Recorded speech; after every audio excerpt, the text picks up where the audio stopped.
বসন্ত আসলেই আমাদের প্রকৃতি বিভিন্ন রঙে সাজিয়ে ওঠে। তার মধ্যে থেকে বাদ যায়নি আমাদের সজিনা ফুল বা সজিনা ডাঁটা আমরা যেটি বলি। এই গাছের সৌন্দর্য আরও অনেক গুণ বাড়িয়ে দেয় বসন্তের সৌন্দর্যকে। সেই সঙ্গে গাছের পাতাগুলো অনেকটাই পড়ে যায় বা ঝরে যায়, কিন্তু এই ফুলের শোভা, সাদা রঙের ফুল এবং এই ফুলের শোভাটা আরও প্রাকৃতিক সৌন্দর্য বৃদ্ধি করে। প্রকৃতিতে এই অপরূপ সৌন্দর্য আমরা সবসময় উপভোগ করি এবং এটি আমাদের সঙ্গে অনেক মিশে থাকে।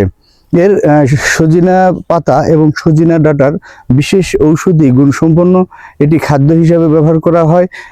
এছাড়াও সজিনা আমরা তরকারিতে বিভিন্নভাবে খেয়ে থাকি, সেটি আমরা সবাই জানি। কিন্তু সজিনা ফুল এবং সজিনা পাতা দুটি ঔষধি এবং প্রাকৃতিক গুণসম্পন্ন।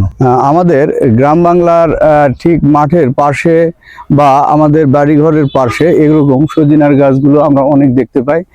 অর্থাৎ ফাল্গুনের শুরুতে এগুলোর রূপ বা বৈচিত্র্য অনেকটা চেঞ্জ হয়ে যায়।